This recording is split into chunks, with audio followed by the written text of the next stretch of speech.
Yay. I totally freaked out when the last guy's name was called because I totally thought it was me. I was like, David, fuck. So I work with autistic children, and you can only do that for a certain number of years before you start questioning your own persona and start being like, am I 100% okay? Might I be autistic? And I feel like I'm on the autism spectrum for a number of reasons. One is that I have these like prolonged perseverations. I get obsessed with weird things for short or long amounts of time. For example, I have this thing my entire adult life I've been obsessed with like learning and practicing new accents to the English language. It's really weird. I have 99 pairs of Adidas shoes, and I have seen the Spice Girls live no less than 22 times. I'm super weird. So, and the other thing is that just like very many autistic kids, if there's a set schedule that I've been made aware of and suddenly it's deviated from, I freak the fuck out and I cannot be consoled. It's absurd. But one good thing I can say about myself and like my supposed condition is that I'm really educated in the things that I care about. I either care 100 and crazy% or I do not give two shits about it. Something that falls in the latter category is like geography, for example. I'm 32 years old. I very recently learned that Kentucky borders Ohio, making it about 2 states away. I used to think it was like below Florida or something. I don't know how I thought that in looking at a map now. So a friend of mine, she's in marketing, and she was recently on a corporate retreat, and she got the opportunity to network with a very important, like, executive suit guy from the Pittsburgh Penguins. And the obvious perk of having a professional relationship like that is that you get free tickets for everything. You get to go to every hockey game, every concert, every fundraiser, everything. And the very first thing that I was privy to as a +1 of somebody like that was a $300 a ticket wine tasting fundraiser gala with some of the Pittsburgh Penguins present. So it was both hoity and toity. It was a very fancy ordeal. And immediately she asked, oh, do you want to go? And I'm like, yes, I do. Like, I need to have a genital meet and greet with Chris Letang. This has to happen. I'm going to get married with this man. But then I start second guessing and I'm like, oh, I usually hide this really well, but I'm not a super fancy person. I don't know if you guys can tell. I'm not very fancy, and I was really starting getting insecure, and I'm worrying, like, how am I going to carry on conversations with people that make 6 figures? And, like, I have to buy a suit for this. I don't own a suit. Like, I have 99 pairs of Adidas shoes. Like, what am I supposed to do? So I decide I'm going to do it, and I go, and we weren't being super smart the day of the event. We decided on a Wednesday night of wine drinking, we're going to pregame. We're going to pregame at her house on wine that costs $5 or $6 a bottle before a $300 a ticket event. And then some of her mutual friends are there, and then like some friends I haven't met yet, some of which, like, they're here, no offense, are not that smart. One of them had this brilliant idea. She's like, oh my God, you know what we should do? We should get little like to-go like wine sippy cups for the excruciatingly long 10-minute ride to the venue. And I'm like, that's a good idea, let's do it. So we do all that, and then we get there, and I'm ready to like crawl out of my skin. I feel so insecure. I'm like, how am I gonna do this? How am I gonna interact with these people? They're gonna see through my H&M suit.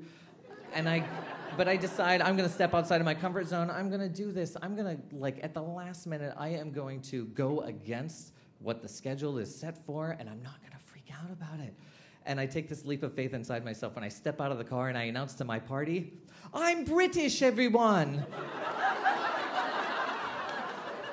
I don't know what I was thinking, my new dumb friend, she goes, oh my God, you are? Like, we just talked for like an hour. But so I go in, and that night, I'm wearing one of my 99 pairs of Adidas. I'm actually wearing these ones tonight. They're a designer dress shoe collaboration. And they're like white graffiti all over them. They're like kind of eye-catching at something like this. And this woman, my worst nightmare, is coming right at me. She beelines straight toward me. The biggest fucking diamond rocks in her ears and on her wrists and on her ankles and on everything. She's diamonds head to toe. And I can feel the lump rising in my throat. How am I going to talk to such a fancy person? And she comes up to me and she says, oh my God, hon, I love Yinz's shoes. Oh my God, you got to meet my husband. I'm the shoe lady. And I'm like, Jesus Christ, have I dodged a fucking bullet here? So I go along with her. She grabs me by the arm, and she's like, oh, you got to meet this guy. He's from England. He has these shoes. And I'm like, okay, this is going to be fine. And I realize, Mark, we agreed you weren't going to do this.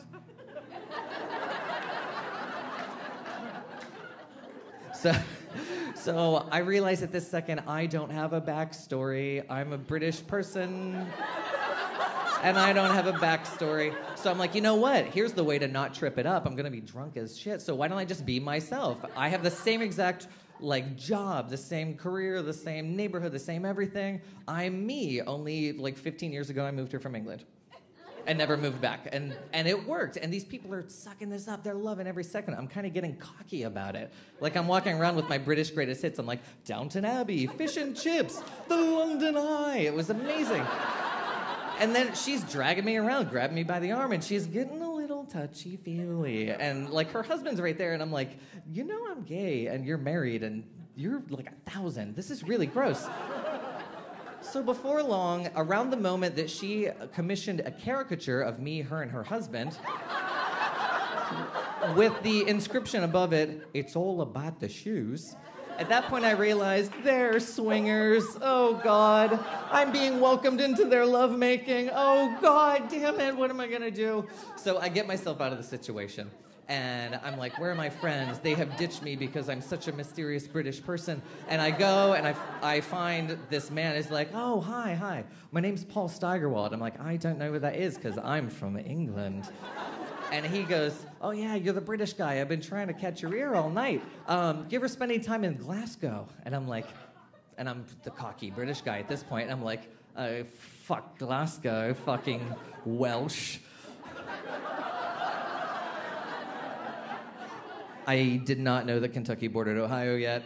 I'm like, fuck the Welsh fucking sheep shaggers, the whole lot of them. And he's like, what does that have to do with anything? It's in Scotland. And I'm like, are you sure? And he's like, yeah, I used to live there. And it made me he politely excuses himself without overtly outing me as American. But it was kind of amazing. I realized at that second, something kind of cool. It's one thing to get ready last minute. It's another thing entirely to change your entire national background and persona at the 11th hour. But I realized I could have been myself that night, as evidenced by the Yinzer billionaire lady. I would have been fine, because I have enough personality as long as I dressed the part, because as I learned that night, it's all about the shoes. Thank you very much. And by the way, 35 years later, we're all still married. Thank you so much. Thank you.